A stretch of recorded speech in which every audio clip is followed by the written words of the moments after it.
موکل جس نے وکیل بنایا تھا مر جائے تو وکالت باطل ہو جاتی ہے، لیکن نائب میں تو وہ کہتے ہیں کہ نائب میں نیابت اس کی باطل نہیں ہوگی، وہ نائب قرار پائے گا، کیونکہ وہ تو تھا ہی تب کہ جب وہ ذات جس نے امر کو انجام دینا تھا وہ ابھی پردہ غیبت میں ہے، یا ہمارے سامنے موجود نہیں ہے، سفر پر ہے، یا اس دنیا سے چلا گیا ہے، اس کے جاگزین اور قائم مقام رہ کے اب وہ اس کے امور کو انجام دے رہا ہے۔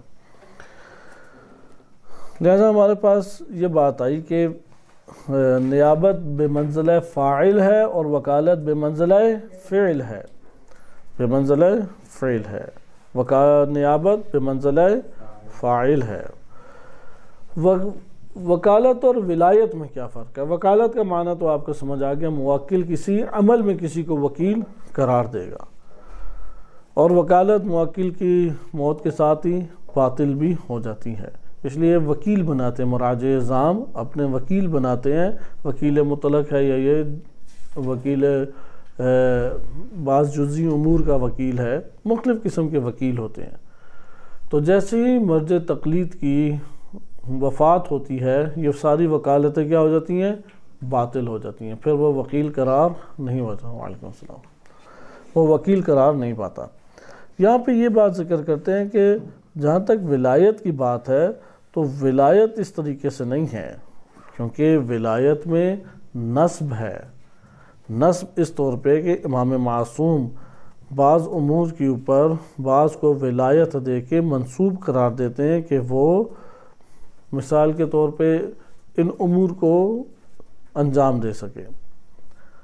ہاں یہ ضرور ہے کہ جسے نسب کیا ہے اسے عزل کیا جا سکتا ہے، اسے عزل کیا جا سکتا ہے، معزول کیا جا سکتا ہے نائب کو، لیکن ایسا نہیں ہے کہ اگر وہ وفات پا جائے تو وکالت کی طرح اس کی حکومت اور تمام امور باطل ہو جائیں گے۔ لہذا نسب کے امر میں ہمارے پاس یہ بات آئی کہ جب ہم ولایت کی بات کرتے ہیں، حاکمیت کی بات کرتے ہیں، تو امام علیہ السلام اپنی جانب سے ایک قوم، ایک معاشرے کے اوپر ایک فرد کو نصب کریں گے، معین کریں گے کہ وہ ان لوگوں کے امور کو انجام دے۔ یہاں پہ اس کا جو سٹیٹس ہے وہ والی کے اعتبار سے ہے، صحیح ہے؟ اور اس جگہ ایسا نہیں ہے کہ مولا جس نے ان کو قرار دیا ہے، والی قرار دیا ہے، یا یہ جس حاکم کے ماتحت ہیں اس کی شہادت یا وفات سے ان کے سارے اختیارات سلب ہو جائیں، ایسا نہیں، بلکہ اسے کیا کرنا پڑے گا؟ عزل کرنا پڑے گا، درست ہے؟ اس کو عزل کریں تو ختم ہوگی، وائلہ ختم، اس کی نیابت نہیں ہوگی۔ ادھر اب سوال یہ پیدا ہوتا ہے کہ یہ جو ہم دلائل پڑھ رہے ہیں، ان دلائل سے کیا چیز ثابت ہوتی ہے؟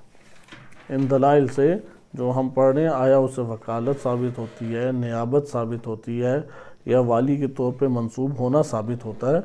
کیا چیز ثابت ہوتی ہے؟ تو اس کو یہ ذکر کرتے ہیں کہ یہاں پہ تینوں میں کوئی ٹکراؤ نہیں ہے، صحیح ہے؟ مانعۃ الجمع نہیں ہے کہ یہ جمع نہیں آپس میں ہو سکتے، صحیح؟ آپ پڑھتے ہیں نا منطق میں مانعۃ الخلوف، مانعۃ الجمع، مانعۃ الجمع یعنی جمع ہونا مانع ہے، کہتے ہیں نہیں یہاں پہ جمع ہو سکتا ہے۔ ہاں ایک عام انسان کی شخصی زندگی میں یہ چیزیں جمع نہیں ہو سکتی کہ ایک شخص معین کا نے بعض امور میں وکیل قرار دیا ہے تو وہ وکالت اس کی وہ ایک الگ چیز ہے، صحیح ہے؟ اور وہ اس کے اوپر ولی بھی ہو اور وکیل بھی ہو، ہاں ولی اور وکیل اس جگہ پہ ٹکرائے گی۔ جو وکیل ہے وہ پھر ولی نہیں ہے ایک عام شخص کی نسبت سے، لیکن اجتماعی امور میں مسلمانوں کے امور کو انجام دینے کے لیے جس کو ولی قرار دیا گیا ہے وہی وکیل بھی ہے، وہی امام معصوم کی طرف سے وکیل بھی، وہی امام معصوم کی طرف سے نائب بھی ہے۔ لہذا اجتماعی زندگی میں اگر آپ دقت کریں تو ولی کی جانب سے کسی کو امور مسلمین کے اوپر ولی قرار دیا جائے یا امور مسلمین کے اوپر اپنا وکیل قرار دیا جائے، یہ آپس میں ٹکراؤ کسی قسم کا نہیں رکھتی۔ لہذا یہ ہم کہہ سکتے ہیں کہ جامع شرائط فقیہ وہ بیک وقت ایسا ہو سکتا ہے کہ وہ وکیل بھی کہلائے، نائب بھی کہلائے امام کا، اور امام علیہ السلام کی طرف سے ولی بھی کہلائے، منصوب شدہ ولی جس کو نصب کیا گیا ہے یہ ولی بھی کہلائے۔ یہ ہمارے پاس 7ویں نقطے میں ایک تذکر تھا۔ 8واں پوائنٹ میں عمر بن حنظلہ، مقبولہ عمر بن حنظلہ کے موضوع کے اوپر تبصرہ فرماتے ہیں، اور اس کے بعد 9واں ہمارے پاس ٹاپک بھی کچھ اسی سے مربوط چیزوں کے اوپر آئے گا، اور اس میں فقہا کے نسب کا تعلق ہے، یعنی 8واں اور 9واں یہ در حقیقت حدیث مقبولہ عمر بن حنظلہ سے تعلق رکھتی ہے۔ ہمارے یہاں جو نقلی ادلہ میں یا احادیث کے اندر فقہاء کرام نے بحث کی ہے، تو بحث میں جن احادیث کو اپنا مورد بحث قرار دیا ہے، اس میں سب سے زیادہ سر فہرست حدیث وہ صحیحہ ابی ختیجہ ہے اور مقبولہ عمر بن حنظلہ ہے، اور تیسرے نمبر پہ آ جاتی ہے توقیع مبارک امام زمان عجل اللہ تعالی فرجہ الشریف۔ ابھی ہم ان میں سے پہلا پڑھ رہے ہیں مقبولہ عمر بن حنظلہ، کیونکہ فقہا نے جو اپنی کتب میں باب القضاء میں یا باب الشہادہ یا اسی طریقے سے بیع کے ابواب میں جو بحث کی ہے ولایت فقی کے عنوان سے، کیونکہ انہی 3 جگہوں پہ آپ کو فقہ کے اندر یہ بحث ملتی ہے۔ جب کتاب البیع میں ولی کی بات آتی ہے اور ولی سے آیا اجازت لینا لازم ہے یا نہیں، مثلا چھوٹا بچہ جا کے خرید و فروخت کرے تو وہ شرعی طور پہ جائز ہے یا نہیں، یعنی وہ چیز کھانا پینا اموال، یعنی اس کی جو خرید و فروخت ہے اس سے معاملہ انجام پا جائے گا کہ آپ کے لیے کھانا پینا جائز ہے، یا معاملہ انجام نہیں پائے گا کہ ہم کہیں گے اس سے اجتناب ضروری ہے، تو پھر وہاں پہ ولی کی اجازت کی بات آتی ہے۔ یا اسی طریقے سے غلام اور آقا کے بعد میں، وہ غلام کا کون ہے مولا اور ولی، وہ آقا ہے، تو اس کی اجازت کی بات آتی ہے۔ اس ضمن میں پھر بحث ہوتے ہوتے اس جگہ کے اوپر آن پہنچتی ہے۔ اسی طرح سے دوسری بحث ہے کتاب القضاء میں قاضی کی آداب اور قاضی کی شرائط۔ قاضی کے آداب اور شرائط میں، قاضی کی شرائط میں یہ بیان کیا جاتا ہے کہ قاضی حق رکھتا ہے کہ وہ غیبت امام زمان علیہ السلام میں باشرائط قاضی یہ حق امام علیہ السلام کی جانب سے لگتا ہے کہ وہ فیصلے کرے، منازعات کو فیصلے کرے اور نزاعات کو ختم کرے۔ اس میں اس طرح کی بحث فقہا نے کی ہے۔ تیسرا باب کون سا ہے؟ حدود و تعزیرات کا باب، گواہیوں کی اساس کے اوپر حدود و تعزیرات کو جاری کریں، یعنی گواہیاں لینا، کتاب الشہادات اور کتاب الحدود و تعزیرات۔ آیا غیبت امام زمان علیہ السلام میں نائب امام یا حاکم شرع یا قاضی وہ حد جاری کر سکتا ہے یا نہیں، وہاں پہ ان سے استفادہ کیا جاتا ہے۔ کتاب القضاء کے عنوان سے مقبولہ عمر بن حنظلہ اور صحیحہ ابی ختیجہ اس کو مد نظر رکھا جاتا ہے، لیکن ہم اس نقطہ نمبر 8 میں جس حدیث کو مورد بحث قرار دے رہے ہیں وہ کون سی ہے؟ مقبولہ عمر بن حنظلہ۔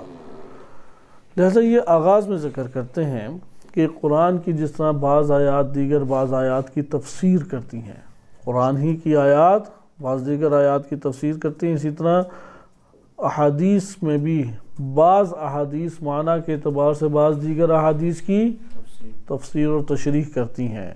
لہذا ان العلماء ورثۃ الانبیاء بلا شک و شبہ باشرائط فقی یا باشرائط عالم دین کی امت کے اوپر سربراہی، ولایت اور حکمرانی کو ثابت کر رہی ہے کہ امور اسلامی کے تحت تمام مسلمانوں کے امور کو وہ انجام دہ، ادارہ کرے، اس کو مینج کرے، حکومت کے ذریعے سے مینج کیا جاتا ہے۔ لیکن اس کے باوجود ہم معنی وراثت کو اور اس کے اثرات اور انشائی حکم جو اس میں موجود ہے کہ ان وظائف کو فقہا کی گردن کے اوپر عائد کرنا، اس کا بیان ہمارے پاس مقبولہ عمر بن حنظلہ کی تائید کی صورت میں بھی آ جاتا ہے، یعنی ان العلماء ورثۃ الانبیاء۔ اسی کو ایک اور انداز میں کون سی حدیث مبارک تشریح کر رہی ہے؟ مقبولہ عمر بن حنظلہ۔ مقبولہ عمر بن حنظلہ کے اوپر آج ہم قدر تفصیل سے ڈسکشن کرتے ہیں، اور اس کا کچھ حصہ رہ گیا تو بعد میں دیکھیں گے۔ اس کی سند میں 6 افراد ہیں۔ یہ الکافی میں اور تہذیب الاحکام میں حدیث وارد ہوئی ہے۔ اگرچہ ہم گزشتہ درس میں تیزی سے اس کو دیکھ چکے ہیں، جہاں تک تعلق ہے الکافی میں تو پہلے اس کے راوی ہیں محمد بن یحییٰ العطار، ثقہ ہیں۔ جو دوسرے راوی ہیں اس میں احتمالات ہیں۔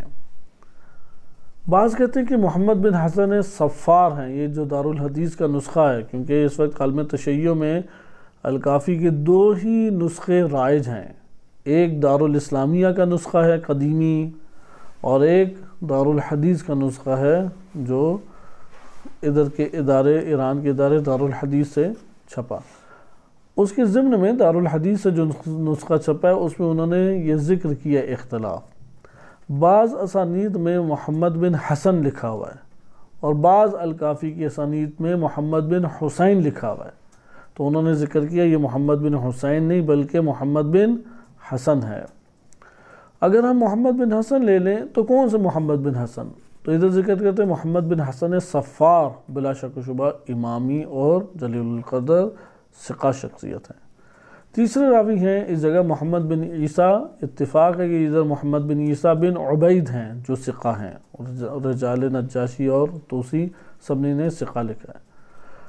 چوتھے راوی ہیں صفوان بن یحییٰ، اصحاب اجماع میں سے ہیں۔ اصحاب اجماع کے بارے میں آپ ایک مبانی کا اختلاف پڑھ چکے ہیں۔ بعض فقہا نے اصحاب اجماع کی اس اصطلاح کو قبول نہیں کیا اور کوئی اس کا اثر نہیں مرتب ہونے دیا، یعنی نتیجہ نہیں اس سے لیا جا سکتا، لیکن بعض فقہا قائل ہیں کہ اصحاب اجماع ان کی وثاقت کے اوپر سب کے سب ہمارے اصحاب ائمہ علیہ السلام کے جو اس دور کے ہیں، اپنے اپنے ادوار میں ان کا اتفاق تھا کہ یہ شخصیت کیا ثقہ ہے، اور یہ جس سے نقل کریں وہ نقل جس سے کیا ہے وہ بھی ثقہ ہے، جس سے نقل کیا گیا ہے وہ بھی ثقہ ہے۔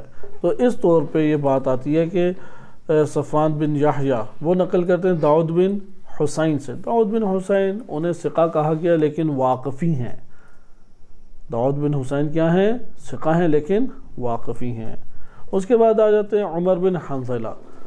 اب آپ کے سامنے جو میں نے حدیث بیان کی ہے، 6 سند بیان کی ہے، 6 راویوں میں عمر بن حنظلہ واحد شخصیت ہیں جن کے بارے میں کہا جاتا ہے کہ ان کے احوال وارد نہیں ہوئے، اس وجہ سے یہ مجہول الحال ہیں، اور مجہول الحال ہونے کی وجہ سے یہ روایت ضعیف ہے۔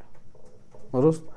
تہذیب الاحکام میں محمد بن حسن بن شمون کا بھی تذکرہ ہے۔ محمد یعنی یہ جو محمد بن حسن صفار کی بجائے محمد بن حسن بن شمون کا تذکرہ ہے، اور کہا گیا ہے کہ یہ شخص جو ہے وہ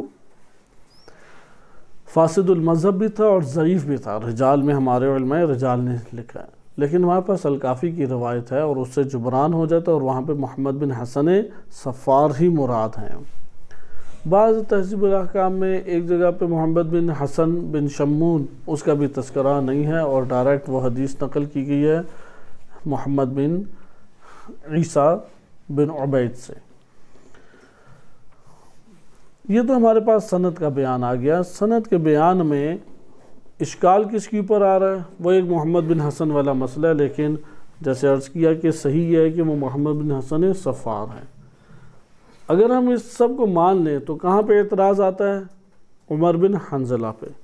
ہم عمر بن حنظلہ کے حوالے سے پڑھ لیں، لیکن میں خلاصہ علماء تشیع کا بیان کر دوں۔ علماء تشیع کا پہلا اختلاف اس بات پر ہے کہ آیا یہ مقبولہ ہے یا نہیں۔ بالفاظ دیگر 3 اقوال ہیں اس حدیث کے بارے میں۔ یہ جو حدیث ابھی ہم پڑھیں گے مقبولہ عمر بن حنظلہ، اس میں ہمارے پاس اس حدیث کے بارے میں، نہ کہ عمر بن حنظلہ ہی کی وجہ سے حدیث کی 3 قسمیں بن رہی ہیں۔ کتنے اقوال ہیں بنیادی؟ 3 اقوال ہیں۔ پہلا قول یہ ہے کہ یہ مقبولہ ہے حدیث۔ پہلا قول کیا ہے؟ یہ حدیث کیا ہے؟ مقبولہ ہے، مقبولہ عمر بن حنظلہ کے نام سے۔ دوسرا قول ہے کہ موثق ہے، یعنی اس میں ثقہ راوی ہے۔ داؤد بن حسین چونکہ واقفی مذہب تھا اس وجہ سے ثقہ ہوگی، ورنہ صحیحہ ہوتی ہے۔ اس قول کے مطابق عمر بن حنظلہ وہ ثقہ راوی ہے، صحیح قابل اعتماد راوی ہے۔ مقبولہ عمر بن حنظلہ کے مطابق عمر بن حنظلہ مجہول الحال راوی ہے۔ درست ہے؟ بس پہلا قول کیا ہو گیا؟ مقبولہ عمر بن حنظلہ، اگر ہم اس حدیث کو مقبولہ قرار دے دیں تو اس کا نتیجہ کیا نکلے گا؟ عمر بن حنظلہ مجہول الحال ہے، اس کے احوال نہیں پتہ لگے، اس لیے مقبولہ ہے۔ مقبولہ کی بھی تعریف آپ کے سامنے کی جاتی ہے۔ اگر ہم اسے موثق قرار دے دیں، موثقہ عمر بن حنظلہ، تو اس کا یہ مطلب ہے کہ عمر بن حنظلہ کی توثیق موجود ہے اور وہ قابل اعتماد تھا، صحیح ہے۔ داؤد بن حسین چونکہ واقفی ہے، واقفی اگر فاسد المذہب جو ثقہ ہو وہ روایت نقل کرے تو اسے موثق کہہ دیا جاتا ہے۔ اگر یہ واقفی نہ امامی ہوتا تو پھر یہ صحیح عمر بن حنظلہ کہلاتی ہے۔ تیسرا قول ہے کہ نہ مقبولہ ہونے کے اعتبار سے قبول ہے اور نہ موثقہ ہونے کے اعتبار سے قبول ہے، بلکہ ضعیف ہے یہ حدیث۔ یہ حدیث کیا ہے؟ ضعیف۔ آج کے دور میں جیسے آیت اللہ خوئی رحمۃ اللہ علیہ اور ان کے شاگردان شیخ آصف محسنی اور شیخ جواد تبریزی اور اس طرح کے دیگر جو بزرگان ہیں وہ اسے تیسری کیٹیگری میں قرار دیتے ہیں کہ یہ نہ مقبولہ کے نام سے ہمارے لیے قبول ہے اور نہ موثقہ کے عنوان سے، بلکہ ضعیف السند حدیث ہے، اور ضعیف السند حدیث سے آپ فقہ دنیا میں استنباط نہیں کر سکتے، یہ سندی اعتراض ہے۔ عمر بن حنظلہ کے حوالے سے ایک گفتگو ہم ادھر کر لیں، اور میں معجم رجال الحدیث، یہ کتاب آیت اللہ خوئی رحمۃ اللہ علیہ کی ہے، 14 نمبر اس کی جلد ہے، اور اس میں عمر بن حنظلہ کے بارے میں انہوں نے قدر تفصیل سے گفتگو کی ہے، لیکن ہم اسی جگہ پہ بقیہ افراد کے مبانی سے بھی استفادہ کریں گے۔ عمر بن حنظلہ کے اوپر اختلاف ہے ہمارے علماء میں، بعض کہتے ہیں کہ اس کی توثیق ہے، بعض کہتے ہیں مجہول الحال ہے۔ جنہوں نے اس کی توثیق کی ہے ان کے پاس دلائل ہیں، اور جنہوں نے مجہول الحال ہونے کی وجہ سے رد کیا ان کے بھی اپنے دلائل ہیں۔ آیت اللہ خوئی رحمۃ اللہ علیہ کا کس میں شمار ہوتا ہے؟ آیت اللہ خوئی ان بزرگان میں سے جو عمر بن حنظلہ کو ثقہ نہیں مانتے، قابل قبول نہیں مانتے۔ بہرحال انہوں نے جو درج کیا ہے کہ نام عمر بن حنظلہ العجلی ہے، جیسا کہ شیخ طوسی نے بیان کیا ہے، اور شیخ طوسی نے انہیں اصحاب امام باقر علیہ السلام میں رکھا ہے، اور برقی ہیں انہوں نے امام باقر میں امام صادق علیہ السلام ہر دو کا قرار دیا ہے۔ یہ بس انہی دو رجال میں آئے۔ عمر بن حنظلہ کا تعارف کس میں ہے؟ یا شیخ طوسی رحمۃ اللہ علیہ کی رجال میں ہے، یا ہمارے پاس برقی کی طبقات میں ہے۔ تبصرہ لکھتے ہیں، جو آیت اللہ خوئی کا تبصرہ ہے، میں ترجمہ آپ کے سامنے پیش کروں، عربی نہیں، کیونکہ آغاز جو ہے وہ اس طریقے سے اقول ہوں، میں کہتا ہوں ان رجل لم ینص علی توثیقہ، اس کی توثیق کے اوپر کوئی نص موجود نہیں ہے، صحیح ہے۔ یہ جو شخص ہے عمر بن حنظلہ، اس کی واضح صراحت کے ساتھ توثیق وارد نہیں ہے۔ وَمَعَ ذَلِكَ ذَهَبَ جَمَاعَةٌ مِّنْهُمْ، لیکن اس کے باوجود علماء تشیع میں سے ایک گروہ اس نظریے کا قائل ہوا ہے، منہم الشہید الثانی، جن میں سے ایک کون ہے؟ شہید ثانی رحمۃ اللہ علیہ، الی وثاقتہ، عمر بن حنظلہ کی کس کی وثاقت کے قائل ہیں، واستدل علی ذلک بوجوہ، اس کے اوپر جو استدلال کیا جاتا ہے درج ذیل چیزوں کے ساتھ استدلال کیا جاتا ہے، کس کے اوپر؟ وثاقت کے اوپر۔ پہلا وثاقت کے اوپر کیا دلیل لائی جاتی ہے؟ پہلی دلیل جو ہے وہ لائی جاتی ہے الکافی میں جزء سوم میں، ظہر اور عصر کے وقت کے بیان میں کتاب الصلاۃ کے اندر حدیث پہلی ذکر کی گئی ہے، اور اس حدیث میں محمد بن یعقوب نقل کرتے ہیں، علی بن ابراہیم قمی سے وہ نقل کرتے ہیں، محمد بن عیسیٰ سے وہ نقل کرتے ہیں، یونس سے، اور وہ نقل کرتے ہیں یزید بن خلیفہ سے۔ یزید بن خلیفہ کہتے ہیں قلت لابی عبداللہ علیہ السلام، یعنی امام صادق علیہ السلام سے کہا، ان عمر بن حنظلہ اطانا عنک بوقت، عمر بن حنظلہ ہمارے پاس آیا، آپ کی جانب سے بتا رہے کہ وقت کیا ہوتا ہے، مثلا ظہر کا وقت کب شروع ہوتا ہے، عصر کا وقت کب شروع ہوتا ہے، اوقات آپ کی جانب سے ہمیں بتاتا ہے۔ فقال ابو عبداللہ علیہ السلام، امام صادق علیہ السلام نے فرمایا، اذن، اگر اس نے بتایا تو ایسا ہی ہے، ٹھیک بتایا، لا یکذب علینا، عمر بن حنظلہ ہم پر جھوٹ نہیں باندھتا۔ اس سے یہ استفادہ ہوتا نا کہ پھر وہ ثقہ تھا اور عادل تھا۔ بعض نے اس کو دلیل کے طور پہ قبول کیا، جو شواہد کے ساتھ ثقہ قرار دیتے ہیں اسی اساس پہ ثقہ قرار دیتے ہیں، لیکن آیت اللہ خوئی نے اپنے مبانی رجالیہ کے تحت اس روایت کو قبول نہیں کیا اور اس کی وجہ لکھی۔ یہ روایت ضعیفۃ السند ہے، کیونکہ یزید بن خلیفہ واقفی تھا، لم یوثق، اس کی توثیق نہیں وارد ہوئی۔ پوری سند میں سارے قابل اعتماد ہیں سوائے کس کے؟ یزید بن خلیفہ کے۔ کہتے ہیں یزید بن خلیفہ چونکہ مجہول الحال راوی ہے اور اس کی وجہ سے سند ضعیف ہو جاتی ہے، اس لیے عمر بن حنظلہ کی توثیق کے لیے اس روایت سے آپ استفادہ نہیں کر سکتے۔ فلا یسع الاستدلال بها علی شیء، کسی طرح کا استدلال اس روایت سے نہیں ہو سکتا۔ دوسری دلیل جنہوں نے ثقہ قرار دیا ہے، دوسری دلیل یہ بھی بصائر الدرجات میں ہمارے پاس ہے، جزء رابع میں باب نمبر 12، اس میں اعظم ائمہ علیہ السلام کو عطا کیا گیا ہے، صحیح ہے؟ تو اس میں ایک روایت ہے جس کے راوی ہیں رواہ صفار، کیونکہ صفار محمد بن حسن صفار کی بصائر الدرجات، وہ نقل کرتے ہیں حسن بن علی بن عبداللہ سے، وہ نقل کرتے ہیں حسین بن علی بن فضال سے، وہ داؤد بن ابی یزید سے، اور وہ کہتے ہیں کہ بعض ہمارے اصحاب نے بیان کیا۔ ہم یہ ضابطہ پڑھ چکے ہیں، اگر آئے ان بعض اصحابنا آغاز سند میں اور ہو بھی وہ الکافی کی تو یہ روایت معتبر ہوگی یا ضعیف؟ ہم پڑھ چکے ہیں کہ معتبر ہوگی کیونکہ اس میں بعض کا تذکرہ ہے، لیکن اگر وسط سند میں آئے یا آخر سند میں آئے تو یہ حدیث مرسلہ کہلائے گی۔ اور بعض اصحاب نے عمر بن حنظلہ سے نقل کیا، عمر بن حنظلہ خود کہتے ہیں میں نے امام باقر علیہ السلام سے پوچھا انی اظن ان لی عندک منزلۃ، مجھے ایسا لگتا ہے کہ آپ کے نزدیک میرا کوئی نہ کوئی مقام اور منزلت تو ہے۔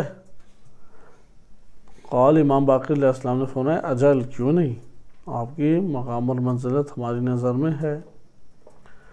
اس سے استفادہ کر کے بعض کہتے ہیں کہ جو امام کی نظر میں قابل قدر و منزلت ہو تو پھر وہ کیا ثقہ اور عادل نہیں ہوگا؟ یقیناً ہوگا، اللہ امام کی نظر میں گناہگار فاسق وہ تو نہیں منزلت حاصل کر سکتا۔ اس کے جواب میں ذکر کرتے ہیں کہ یہ جو روایت آپ کی خدمت میں پڑھی گئی ہے، اس روایت میں عمر بن حنظلہ خود ہی روایت ذکر کر رہا ہے اور راوی کا اپنے آپ کی مدح جو ہے وہ رجال میں قبول نہیں ہے، خود ہی اپنی تعریفیں نہیں ہوتا، مثلا مجھے تو یہ بھی آتا وہ بھی آتا فلاں بھی آتا اور میں نے یہ بھی کیا، جو میں اپنے طور پہ کرتا ہوں، کہتے ہیں یہ تو پھر دور لازم آ جائے گا۔ عمر بن حنظلہ کی جو توثیق ہے، مثلا اس حدیث کا معتبر ہونا کس پر موقوف ہے؟ عمر بن حنظلہ کے اوپر۔ اور عمر بن حنظلہ کا دور کیسے؟ وہ اپنے ہی خود توثیق کر رہا ہے، حالانکہ توثیق دوسرے سے ہونی چاہیے نا، راوی کا اپنے آپ کو بیان کرنا اور اپنی مدح و ستائش خود کرنا یہ واضح طور پہ دور اور قابل قبول نہیں ہے۔ بعض علماء نے اس کے اوپر اشکال کیا ہے، ضعیف السند، انہوں نے ایک جواب تو یہ دیا کہ عمر بن حنظلہ ہے اس روایت میں، مثلا عمر بن حنظلہ کی وثاقت ہمیں درکار ہے۔ کیا درکار ہے؟ وثاقت۔ بس اس کی وثاقت کو ہم نے معلوم کرنا ہے، اس کے لیے ہم نے رجوع کس کی طرف کیا؟ روایت کی طرف۔ روایت کا معتبر ہونا بھی ہمارے درکار ہے نا، بس عمر بن حنظلہ کی وثاقت موقوف ہے روایت پہ، اور روایت کی صحت کس پر موقوف ہے؟ عمر بن حنظلہ کے اوپر۔ تو یہ دور جو ہے واضح طور پر ثابت ہو رہا ہے، دور مصرح ہے، مضمر نہیں، صراحتاً دور ہوا ہے۔ عمر بن حنظلہ کی وثاقت موقوف ہے اس حدیث کے اوپر، اور حدیث کی وثاقت کے اوپر موقوف ہے عمر بن حنظلہ کے اوپر، لہذا کہتے ہیں دور ہونے کے اعتبار سے یہ باطل ہے۔ دوسرا، یہ جہت ارسال کی وجہ سے بعض اصحابنا، وہ کون ہے بعض اصحابنا، اس اعتبار سے بھی یہ ہمارے پاس ضعیف ہے، اس لیے یہ روایت جو ہے یہ جہت ارسال کے اعتبار سے وثاقت کی اوپر دلالت نہیں کرتی۔ تیسری دلیل بھی الکافی کی روضۃ الکافی میں ہے، محمد بن یعقوب نقل کرتے ہیں محمد بن یحییٰ سے، وہ نقل کرتے ہیں احمد بن محمد سے، وہ نقل کرتے ہیں علی بن حکم سے، اور وہ نقل کرتے ہیں عمر بن حنظلہ سے۔ سارے راوی معتبر ہیں سوائے عمر بن حنظلہ کے، وہ خود عمر بن حنظلہ کہتے ہیں، میں امام صادق علیہ السلام کے پاس تھا، وہ فرماتے ہیں یا عمر لا تحملوا علی شیعتنا وارفقوا بہم، ان کے اوپر کوئی تم بوجھ نہ ڈالو، صحیح ہے، ہمارے شیعوں کے اوپر، یہ لوگ ہمارے شیعوں کے اوپر یعنی نہ بوجھ نہ بنے، اور وارفقوا بہم، تم لوگ ان کے ساتھ کیا نرم سلوک کرو، یعنی ہمارے شیعوں کے اوپر تم ایک قسم کا حملہ آور نہ ہو جاؤ، یا بیجا بوجھ ان کے اوپر مت ڈالا کرو، پریشان نہ کرو، ان کے ساتھ نرمی اختیار کرو تم لوگ۔ فَإِنَّ النَّاسَ لَا يَحْتَمِلُونَ مَا تَحْمَلُونَ، کہ جو کچھ تم لوگوں کے پاس حمل ہے، جو تم رکھتے ہو، وہ دیگر یہ لوگ حمل نہیں کیے ہوئے، ان کے پاس وہ چیزیں، وہ معلومات یا وہ امور حاضر نہیں ہیں۔ تو ادھر کہتے ہیں جواب میں کہ اب ادھر مسئلہ کہاں پر ہے سارا، اور روایت کی صحت کس پر موقوف ہے، عمر بن حنظلہ پہ، اور عمر بن حنظلہ کا وصف جو ہے وہ کس پر موقوف ہے، وہ حدیث کی پر، اس لیے اس حدیث سے استفادہ نہیں کر سکتے ہیں، صحیح، کیونکہ عمر اور راوی کی اپنے نفس اپنے آپ کے لیے گواہی دینا قبول نہیں ہے۔ بعض نے اس کو قبول کیا اہل سنت میں بالخصوص، کہ راوی اپنے آپ کو بتا سکتا ہے کہ میں عادل ہوں یا نہیں، لیکن ہر کوئی اپنے آپ کو عادل کہے گا، ہر کوئی اپنے آپ کو علامہ فہامہ سمجھتا ہے، اس لیے رجال میں یہ ضابطہ ہے کہ راوی کی اپنے آپ کی توثیق کرنا یا تعدیل عدالت کا بیان یہ قابل قبول نہیں ہے۔ ادھر عمر بن حنظلہ اپنی ہی تعریف کر رہا ہے جو کہ قابل سماعت نہیں ہے۔ چوتھی دلیل ہمارے پاس ہے، یہ بھی ہمارے پاس الکافی کی باب النوادر میں پہلی جلد میں باب کتاب الفضل العلم میں حدیث نمبر 13 ہے۔ اس میں بھی دیکھیں محمد بن یعقوب نقل کرتے ہیں، محمد بن حسن سے وہ نقل کرتے ہیں، سہل بن زیاد سے، اور وہ نقل کرتے ہیں ابن سنان۔ جب بھی ابن سنان آ جائے تو کون مراد ہے، عبداللہ بن سنان۔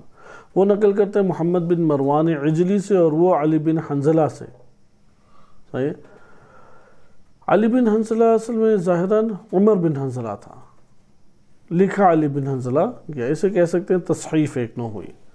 امام صادق علیہ السلام فرماتے ہیں اعرفوا منازل الناس علی قدر روایا، یا ممکن ہے علی بن حنظلہ ہی ہو، ایسا نہیں ہے کہ تصحیف ہو، علی بن حنظلہ ہمارے پاس ممکن ہے راوی ہوں۔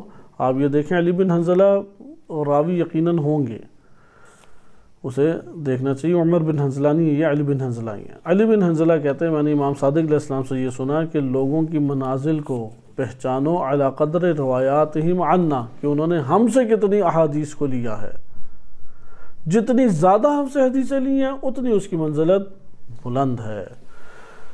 یہاں پہ ذکر کرتے ہیں کہ اس سے بعض علماء نے یہ ضابطہ ایجاد کیا کہ اگر کوئی راوی کثیر احادیث ائمہ اطہار علیہ السلام سے نقل کرتا ہے تو یہ یقیناً و یقیناً ثقہ ہے، قابل اعتماد ہے، اور یہ اس کے بلند منزلت کے اوپر دلالت کرتا ہے۔ اور عمر بن حنظلہ بھی کثیر الروایہ شخصیت ہے، بس کثیر الروایہ ہونے کی وجہ سے کیا قرار پائے گا، اکثار الروایہ، کثیر الروایہ، کہ یہ معتبر ہے، ثقہ ہے۔ اس کے جواب میں آیت اللہ خوئی فرماتے ہیں کہ اولاً سہل بن زیاد کی وجہ سے یہ حدیث ضعیف ہے۔ سہل بن زیاد علی تحقیق کئی علماء کی نظر میں قابل قبول ہے اور عادل اور ثقہ ہے۔ اور دوسرا کہتے ہیں کہ ابن سنان کی وجہ سے بھی ضعیف ہے، کیونکہ نہیں پتہ محمد بن سنان ہے یا عبداللہ بن سنان ہے، اس لیے ہمارے پاس قرینہ کوئی نہیں ہے۔ اور محمد بن مروان عجلی مجہول الحال راوی ہے۔ کون؟ محمد بن مروان عجلی روایت میں مجہول الحال، 3 اشکالات ایک ساتھ ہو گئے۔ اور پھر آخر میں اس ضابطے کے اوپر نقد کرتے ہیں کہ کثرت روایہ، اگر راوی کا سچا ہونا پتہ ہی نہیں ہے تو وہ کثرت روایہ کو آپ کے کثرت الکذب، زیادہ جھوٹ اس نے بولے، آپ انہیں روایات کہہ رہے ہیں، پہلے پتہ تو لگے کہ سچ بولتا ہے پھر کہیں گے یہ روایت ہے۔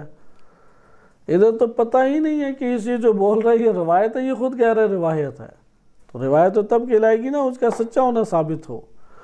تو پھر اس لیے کہتے ہیں کہ کثرت روایہ جو ہے نا وہ صدق راوی اس سے معلوم ہی نہیں ہوتا، اور صدق راوی معلوم نہیں ہوتا تو اس شخص کی عظمت کی دلیل بھی یہ بن نہیں سکتا۔ اب یہ تو ہمارے پاس احادیث کی روح سے عمر بن حنظلہ کا تذکرہ تھا، لیکن بقیہ علماء نے کہا کہ یہ سب حدیثیں جمع کرو تو انسان کا اطمینان تو بڑھتا ہے نا، کہ عمر بن حنظلہ سے اتنی روایتیں آ رہی ہیں اس کے بارے میں واضح طور پہ لا تکذب علینا، اور آپ صرف ایک راوی کو لا کے اسے رد کر رہے ہیں، تو کہتے ہیں اس سے انسان کو ایک تمام کے تمام احادیث کو، یہ 5 احادیث کو ملائے تو ایک قرائن اس کے سامنے آتے ہیں، شواہد جو ہے نا، یہ 5 شواہد مل کے انسان کے وجود میں یہ رجحان بڑھا دیتے ہیں کہ عمر بن حنظلہ قابل قبول تھا، کیونکہ جر وارد نہیں ہوئی، ضعف وارد نہیں ہوا۔ جنہوں نے بھی عمر بن حنظلہ کی روایت کو ضعیف قرار دیا ہے وہ اس کے مجہول الحال ہونے کی بنیاد پر ہے۔ تو ٹھیک ہے، یہ 5 حدیثیں آپ کے مبانی کے تحت ضعیف ہیں، لیکن ان 5 حدیثوں سے حد اقل یہ تو پتہ لگتا ہے کہ عمر بن حنظلہ کی کوئی جر نہیں ہے، ضعیف نہیں ہے، فاسد نہیں ہے، فاسق نہیں ہے۔ لیکن تعریف تو روایات میں حد اقل وہ روایات ضعیف ہیں، لیکن ہیں کن کتابوں میں؟ ساری الکافی میں اور بصائر و درجات میں، بڑی چھوٹی کتابوں میں۔ تو اس سے انسان کے نفس میں یہ رجحان میلان زیادہ ترقی پا جاتا ہے کہ عمر بن حنظلہ پاکیزہ ایک شخصیت تھی۔ اس کے بعد قواعد رجالیہ کچھ آ جاتے ہیں ہمارے پاس۔ جہاں تک قواعد رجالیہ کی بات ہے تو مقبولہ ایک اصطلاح ہے۔ مقبولہ سے مراد وہ روایات ہوتی ہیں، مقبولہ سے مراد، اسے نوٹ کریں، مقبولہ کی تعریف، مقبولہ وہ روایت کا مجموعہ ہوتا ہے کہ جس کا معنی علماء نے قبول کیا ہے۔ علماء بھی کون سے؟ اصحاب ائمہ علیہ السلام نے قبول کیا ہے قدیمی زمانے سے۔ مقبولہ اس حدیث کو کہتے ہیں کہ جس کا معنی اصحاب ائمہ علیہ السلام نے اس لیے قبول کیا ہے کیونکہ یہ اصحاب ائمہ علیہ السلام میں معنی کی قبولیت شہرت رکھتی تھی۔ صحیح ہے؟ لیکن اس کا یہ مطلب نہیں ہے کہ یہ روایت اپنے تمام معنی کے تمام جزیات کے ساتھ قبول تھی، بلکہ اپنے بعض پہلوؤں کے اعتبار سے قبول ہے، تمام کی تمام جزیات کے ساتھ صحیح کا ورنہ درجہ پیدا کر لے گی۔ بس اس کی مقبولہ وہ حدیث ہوگی جسے اصحاب ائمہ علیہ السلام نے جزوی طور پہ، بعض پہلوؤں کے طور پہ اسے قبول کیا ہے، اور نہ کہ تمام کے تمام جزیات کے ساتھ اس کو قبول کیے۔ بس بعض پہلو، مقبولہ وہ حدیث ہوتی ہے کہ جس کے بعض پہلوؤں کو اصحاب ائمہ علیہ السلام نے قبول کیا ہے، اور بعض نہ کہ اس کے جزیات سمیت تمام کے تمام پہلوؤں کو قبول کیا ہے، نہ کہ تمام کے تمام پہلوؤں کو قبول کیا ہے۔ یہ در حقیقت جو مقبولہ کی تعریف ہے یہ شہرت سے تعلق رکھتی ہے۔ مرزا نعینی رحمۃ اللہ علیہ نے شہرت کی 3 قسمیں کی ہیں۔ شہرت کا کیا مطلب ہے؟ ایک دفعہ ہوتا ہے نا کہ جیسے آج شہرت کا الحمدللہ اردو میں یہ معنی آج بھی رائج ہے، فلاں شخص مشہور ہے، لیکن کن میں مشہور؟ ایک دفعہ ہوتا ہے عوام میں مشہور، ایک مرتبہ ہوتا ہے کہ ملنگوں میں مشہور ہے، ذاکرین میں مشہور ہے، لیکن ایک مرتبہ ہے کہ شہرت اس کو اصحاب و فقہا میں ہے، فقہاء کرام میں شہرت ہے۔ ادھر شہرت سے مراد یہی خاص فقہا کی دنیا ہے، صحیح ہے، علماء اور فقہا کی دنیا، ان میں شہرت پائی جاتی ہے ایک چیز کی۔ تو ادھر بلا وجہ تو نہیں شہرت ہو سکتی نا، بلا وجہ شہرت ہو سکتی ہے، اس لیے بلا وجہ شہرت ایک چیز نہیں پا سکتی۔ یہ بڑے محتاط لوگ تھے، خصوصاً اس باب میں کہ کس سے حدیث لینی ہے، اس باب میں بہت محتاط تھے۔ مرزا نعینی رحمۃ اللہ علیہ نے ذکر کیا شہرت کی 3 قسمیں، یا شہرت ہے روایت میں، یا شہرت ہے عمل میں، یہ شہرت ہے فتویٰ میں۔ روایت میں ہو تو اسے کہتے ہیں شہرت روائیہ، عمل میں شہرت ہو تو کہتے ہیں شہرت عملیہ، اور فتویٰ میں ہو تو شہرت فتوائیہ۔ یہ 3 موجود ہیں شہرتیں۔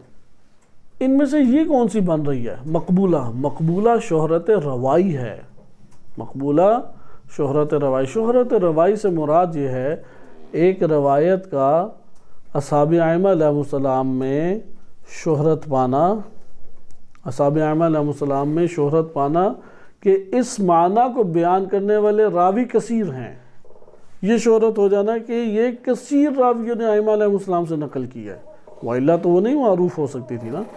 اس لیے مقبولہ اس کو قرار دیا گیا کہ یہ اس کا معنی قابل قبول تھا ہمارے ائمہ علیہ السلام کے اصحاب اور بعد میں فقہا کی نظر میں کیا تھا، اس کا معنی قبول تھا حدیث کا، اگرچہ آپ اسے صحیح کا سٹیٹس نہ دیں لیکن قابل قبول ہے شہرت کی وجہ سے۔ عمر بن حنظلہ کو جن بزرگان نے ثقہ قرار دیا ان میں شہید ثانی سر فہرست ہیں، آیت اللہ وحید بابہانی وہ بھی سر فہرست ہیں، فاضل تستری ہیں، اور آج کے دور میں بھی بعض ہمارے علماء ہیں کہ جو عمر بن حنظلہ کو کیا کہتے ہیں، وہ ثقہ قرار دیتے ہیں۔ یہ تو ہمارے پاس عمر بن حنظلہ کے حوالے سے بیان ہوا، اور اس بیان میں آپ نے یہ دیکھا کہ عمر بن حنظلہ اس عنوان سے قابل قبول ہو سکتا ہے کہ شہرت، کیونکہ شہرت یہ ہوتی ہے کہ ایک چیز کی شہرت پھیلی ہو، اگر ایک روایت کے اوپر شہرت ہے اور علماء کے درمیان وہ قابل قبول ہے تو اس کا شہرت ہونا اس روایت کے ضعف کا جبران کر دے گا۔ شہرت ایک روایت کے ضعیف ہونے کا جبران کر دے گا، جبران کا باعث بنتا ہے، شہرت عملیہ بھی، شہرت فتوائیہ بھی اور شہرت روایہ بھی۔ اس طور پہ کہتے ہیں اگر عمر بن حنظلہ کی روایت کو ضعیف بھی قرار دے دیں تو مقبولہ ہے، شہرت یافتہ تھی اصحاب ائمہ علیہ السلام میں و علماء بزرگان کی نظر میں، تو اس سے اس کے ضعف کا جبران ہو جائے گا۔ آیت اللہ خوئی رحمۃ اللہ علیہ چونکہ جبران کے نظریے کے اصلاً قائل ہی نہیں تھے، لہٰذا انہوں نے اس نظریے کو قبول نہیں کیا اور اس کو رد کیا ہے۔ یہ ہمارے پاس مجموع رجال الحدیث کی روشنی میں ایک کلی طور پہ بحث موجود تھی۔ آج اب ہم دلالت کے اعتبار سے ایک حصہ پڑھتے ہیں، اور یہ 8واں پوائنٹ، چونکہ سند کی بحث اس پہلو سے رہ گئی تھی ہماری، اگرچہ تب بھی بیان کی گئی تھی، لیکن مقبولہ عمر بن حنظلہ کے بارے میں جنہوں نے توثیق کی ہے، جو توثیق کی ہے تو موثقہ ہے۔ مقبولہ کا مطلب یہ ہے کہ اس کا معنی قبول ہے علماء کے درمیان، لیکن کون سے علماء؟ قدماء کے درمیان معنی قبول تھا، اور معنی قبول کیوں ہے؟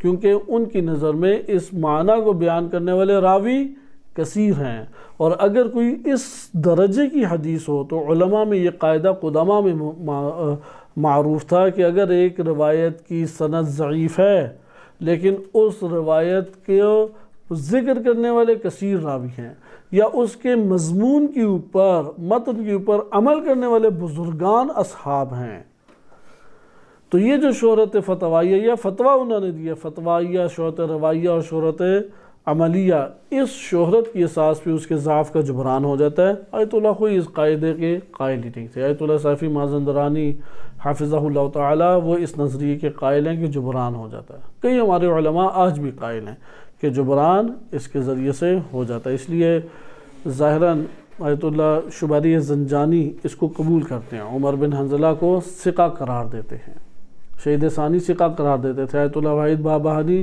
ثقہ عمر بن حنظلہ کو قرار دیا کرتے تھے۔ اس طرح ایک تعداد ہے کہ جنہوں نے ثقہ قرار دیا عمر بن حنظلہ کو۔ جہاں تک دلالت کی بحث ہے، یہ حدیث کیا ہے؟ حدیث کے جملے تھے کہ عمر بن حنظلہ کہتے ہیں کہ امام صادق علیہ السلام وہی بات کے مسائل کس سے پوچھیں، یہاں تک یہ بات یہاں پہنچی، من کان منکم، تم میں سے اگر کوئی ہے، ممن قد روا حدیثنا، جو ہماری حدیثوں کو روایت کرتا ہے، وَنَظَرَ فِي حَلَالِنَا وَحَرَامِنَا، ہمارے حلال اور حرام کے اوپر دقت کر کے اس کے پاس معلومات ہیں، دقت کرنے والا ہے، وَعَرَفَ أَحْكَامَنَا، اور ہمارے احکام شریعت جو ہم نے بیان کی اسے پہچانتا ہے، فَلْيَرْضَوْا بِهِ حَكَمًا، انہیں چاہیے کہ وہ اس شخص کو بطور حکم راضی ہو جائیں، قبول کر لیں۔ صحیح، امام کا ادھر جملہ فعل امر ہے، فَلْيَرْضَوْا بِهِ حَكَمًا، اسے بطور حکم وہ راضی ہو جائیں، قبول کریں۔ فَإِنِّي قَدْ جَعَلْتُهُ عَلَيْكُمْ حَاكِمًا، یہ جملہ سب سے قیمتی ہے، کیونکہ میں نے تم لوگوں کے اوپر اسی شخص کو حاکم قرار دیا ہے۔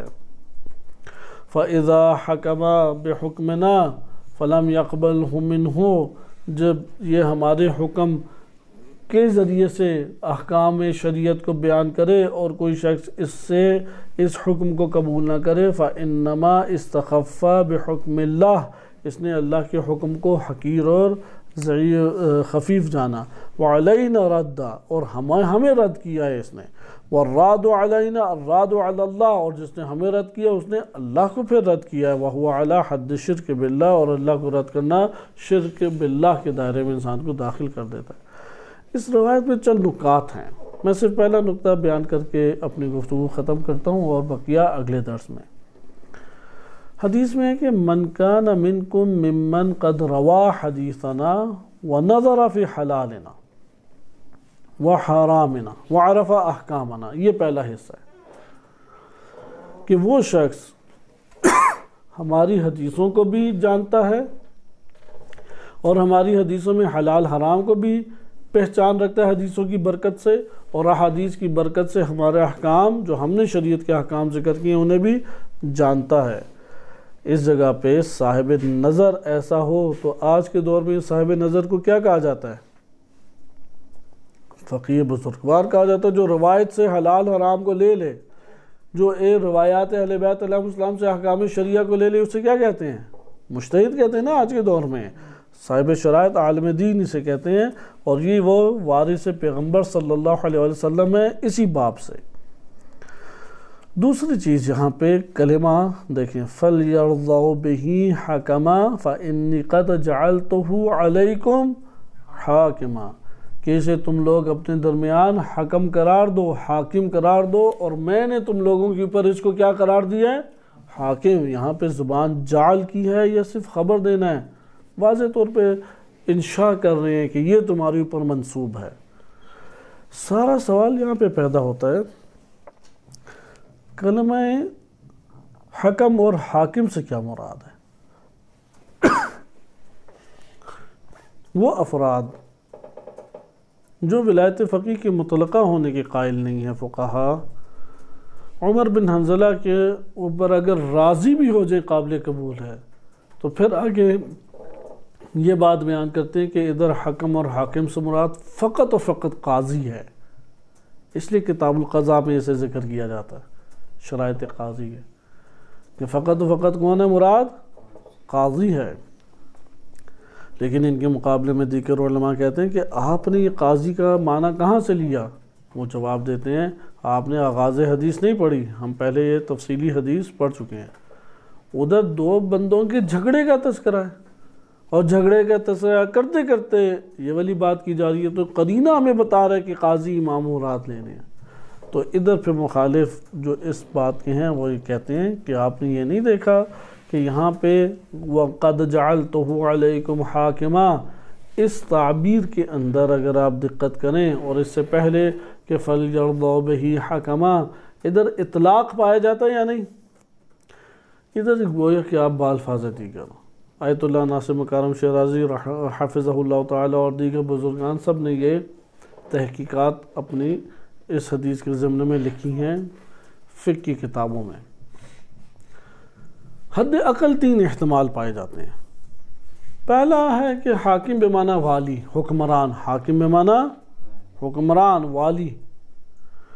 دوسرا ہمارے پاس کیا ہے؟ حاکم بمعنی قاضی۔ تیسرا کیا ہے؟ حاکم بمعنی مفتی، فتویٰ دینے والا۔ جو اختلاف علماء نے کیا ہے انہوں نے کہا کہ والی تو کسی صورت نہیں ہو سکتا، بقیہ دو قابل قبول ہے، والی نہیں ہو سکتا۔ کس نے یہ کوشش کرنی ہے کہ لوگوں کے اوپر حکومت کرنے کے لیے بھاگ دوڑ کرے، اور پھر اگر حاکم بن بھی جائے تو پوری زندگی اپنی جیرن کرنے والی بات ہے، فلاں محکمہ یہ کر رہا ہے، فلاں فیصلہ یہ ہونا چاہیے، فلاں افراد کو اس طرح کنٹرول کرو، ایک عجیب سی سخت زندگی ہو جاتی ہے۔ اس لیے فقہا نے کہا کہ نہیں، یہ بات ہمارے لیے قبول نہیں ہے کہ آپ حاکم بمعنی والی لے لیں۔ حاکم بمعنی والی ادھر ثابت نہیں ہوتا، اور دلیل اور قرینہ کیا ہمارے پاس؟ روایت کے آغاز میں دو بندوں کے جھگڑا ہے، اور جھگڑے کے ضمن میں امام نے یہ فرمایا۔ لیکن جو ولایت مطلقہ کے قائل ہیں وہ یہ بات بیان کرتے ہیں کہ یہاں پہ کلمہ حکم مطلق استعمال ہوا ہے۔ کلمہ حکم کیا استعمال ہوا ہے؟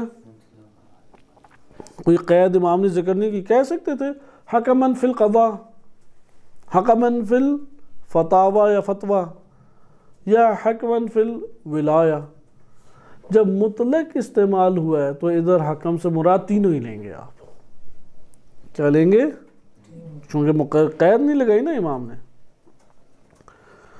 پھر ادھر ایک اور بحث کرتے ہیں، کیونکہ یہ آگے آیت اللہ جوادی عاملی حافظہ اللہ تعالیٰ نے چونکہ 8 نمبر کو بھی 5 پوائنٹس میں تقسیم کیا، تو جو 5واں نقطہ ہے وہ اس کی لغوی بحث ہے.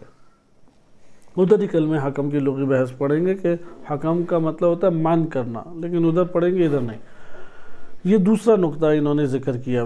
8ویں کے ذیل میں انہوں نے جو حدیث کی دلالت سے بحث کیا ہے 5 نکات ذکر کیے. پہلا نقطہ تو گزر چکا ہے کہ جو بندہ روایت سے حلال حرام کو جان لے، جو فرد روایت سے جان لے احکام شریعت کو، اسے آج کی اصطلاح میں کیا کہتے ہیں؟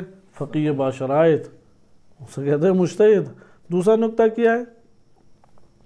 دوسرا نقطہ یہ بات ہے کہ کلمہ جو ادھر حکم ذکر کیا ہے تو آپ نے کیسے فقط قاضی معنی لے لیا؟ اطلاق پایا جاتا ہے ادھر. تو لہذا ولایت بھی، اور آیت اللہ ناصر کرم شرازی تو اس بات کے قائل اپنی کتابوں میں ہے کہ اس سے قاضی مراد ہی نہیں لیا جا سکتا، کیونکہ حاکم ہونے کی دلالت ہی ولایت کے اوپر، والی کے اوپر ہوتی ہے، حکومت کرنے والے حکمران پہ ہوتی ہے، اس لیے قاضی مراد نہیں لے سکتے.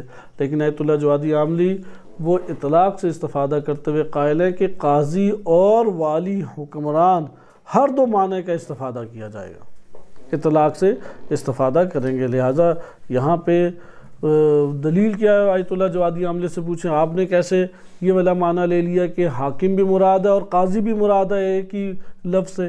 تو وہ ذکر کرتے ہیں کہ در حقیقت اطلاق کو آپ ترک کریں. اطلاق آیت اللہ صافی مازندرانی نے ذکر کیا کہ یہ عمومی تعلیل اس میں پائی جاتی ہے. فَإِنِّي قَدْ جَعَلْتُهُ عَلَيْكُمْ حَاكِمًا، اس لیے میں نے تمہاری اوپر اسے حاکم مقرر کیا. آیت اللہ جوادی عاملی حافظہ اللہ تعالیٰ نے یہ دوسرے نقطے میں جو دلیل پیش کیا وہ بھی قرینہ ہے حدیث کے. حدیث کے اندر جب ایک مسئلہ امام کی خدمت میں لایا گیا تو امام اس جگہ پہ کیا چاہ رہے ہیں کہ اس مسئلے کو حل کرنے کے لیے بادشاہ کے پاس جایا جائے یا نہ جایا جائے؟ اور بادشاہ کے ماتحت جو بنی ہوئی ہیں عدالتیں اور ان میں بیٹھے ہوئے قاضی ہیں ان کی طرف رجوع کیا جائے یا نہ کیا جائے؟ آیا بادشاہ اور بادشاہوں کے ماتحت یعنی حاکم، بادشاہ نہ کہ حاکم اور حاکم کے ماتحت عدالتوں میں بیٹھے قاضی کی طرف رجوع کرنا غلط ہے، یا جو غیر قانونی حاکم اور غیر قانونی قاضی ہے اس کی طرف رجوع کرنا غلط ہے؟ اس حدیث سے ہمیں کیا چیز پتہ لگ رہی ہے؟ بالآخر آپ نے فیصلوں کے لیے قاضی کی طرف رجوع کرنا ہے، اور جو بھی قاضی ہوگا وہ بالآخر محکمہ میں ہی بیٹھے گا اور حاکم کے ماتحت ہوگا. لہٰذا یہاں پہ ان کے آیت اللہ جوادی عاملی بیان کرتے ہیں کہ ان کے پیش نظر غیر قانونی قاضی کی طرف، وہ قاضی کہ جو غیر قانونی حاکم کے ماتحت ہے، ان کے پاس جانے سے اجتناب حدیث بیان کر رہی ہے کہ ان کی طرف تم نہ جاؤ، بلکہ اس کی طرف جاؤ جسے مشروعی قانونی طور پہ قاضی ہونے کا حق حاصل ہے یا حاکم ہونے کا حق حاصل ہے. لہٰذا یہاں پہ نفی اور اثبات، اس سے ہمیں یہ پتہ لگ جاتا ہے کہ حدیث کے اندر امام معصوم نے در حقیقت حکم اور حاکم سے مراد عمومی طور پہ لی ہے، اور مقصد امام معصوم کا یہ تھا کہ جو غیر قانونی قاضی ہے اس کے پاس اپنے فیصلے لے کے نہ جاؤ، تم اس قاضی کے پاس اور اس حاکم کے پاس اپنے فیصلے لے کے جاؤ، یا حکمران اور حکمران کے ماتحت قاضی کے پاس فیصلے لے کے جاؤ کہ جو قانونی حق رکھتا ہے. اور قانونی حق کون رکھتا ہے؟ وہ پہلے والا حصہ بیان کرتا ہے کہ من کان منکم ممن قد روا حدیثنا، ہماری حدیثوں کی روایت کرے، ونظر فی حلالنا و حرامنا، ہمارے حدیثوں سے حلال حرام کو دقت کے ساتھ لے لیتا ہو اور ہمارے احکام شریعت کو پہچانتا ہو. اس سے پتہ لگتا ہے کون سا قاضی ہے کہ جو قضاوت کا حق رکھتا ہے، کون سا حاکم ہے جو حکومت کا حق رکھتا ہے، اور وہ کون ہے؟ جامع شرائط مجتہد آج کے عنوان سے. کیونکہ وہی ہے کہ جو دقت سے حلال حرام لے سکتا ہے حدیث کی بدولت، وہی ہے جو حدیث کے اندر سے احکام شریعت کو اخذ کر سکتا ہے. یہ ہمارے پاس دوسرا نقطہ تھا. اور تیسرا نقطہ اطلاق سے استفادہ کیا کہ یہاں پہ کہاں آپ کے پاس کوئی ایسا لفظ ہے جس سے تنہا قضاوت آپ مراد لے سکتے ہیں. سوال کا محور قضاوت کو قرار دینا غلط ہے۔ سائل جو ہے وہ فقط قضاوت کو یہاں پہ محور قرار نہیں دے رہا، بلکہ اس کے ساتھ ساتھ مرج ولائی بھی یہاں پہ موجود ہے، یعنی سوال اور جواب میں تطابق ہونا چاہیے یا نہیں، مطابقت ہونی چاہیے نا۔ سائل لے کے آ رہا ہے جھگڑے کا موضوع، لیکن امام حاکم کا بھی موضوع بیان کر رہے ہیں، یعنی امام نے کوئی اضافی بات کی جو سوال سے تعلق نہیں رکھتی تھی یا نہیں۔ سائل کا مقصد بھی یہی تھا کہ وہ قاضی جو حکومت اور حاکم سے مربوط قاضی ہے، لہذا امام یہاں سے ہمیں یہ پتہ لگتا ہے اس قاضی کی بات کی گئی ہے، کیونکہ سوال جواب میں موافقت ہونا ضروری ہے، تطابق ہونا ضروری ہے۔ اس بات سے ہمیں یہ بات سمجھ آتی ہے کہ جو سوال سائل لے کے آیا ہے وہ اصل میں اپنے دور کی حکومت کے حاکم کے ماتحت اس کی طرف سے جو منصوب قاضی ہے اس کا تذکرہ کر رہا ہے، لہٰذا قاضی کی بھی بات آئے گی اور قاضی کے اوپر جو بیٹھا حاکم اور سلطان ہے اس کی بھی بات آئے گی، اور امام نے ہر دو کو مد نظر رکھتے ہوئے جواب دیا ہے کہ وہ قاضی جس کی طرف تم رجوع کرو یہ شرائط رکھتا ہو، اور اگر ایسی شرائط کا بندہ ہے وہ میری طرف سے تمہارے اوپر حاکم بھی ہے، وَقَدْ جَعَلْتُهُ عَلَيْكُمْ حَاكِمًا۔ چوتھا نقطہ اس کے اندر وہ ذکر کیا گیا کہ ضروری مسائل جو ہیں وہ قضاوت سے بھی مربوط ہیں، اور قضاوت کو ہم انکار نہیں ادھر کر رہے، اس لیے قضاوت کی حد تک بھی بات موجود ہے، لیکن حکومت کا بھی اس کے اندر تذکرہ ہے۔ چوتھا اور پانچواں بقیہ انشاءاللہ اگلے درس میں ملاحظہ کریں گے۔ صلی اللہ علیہ سیدنا محمد وآلہ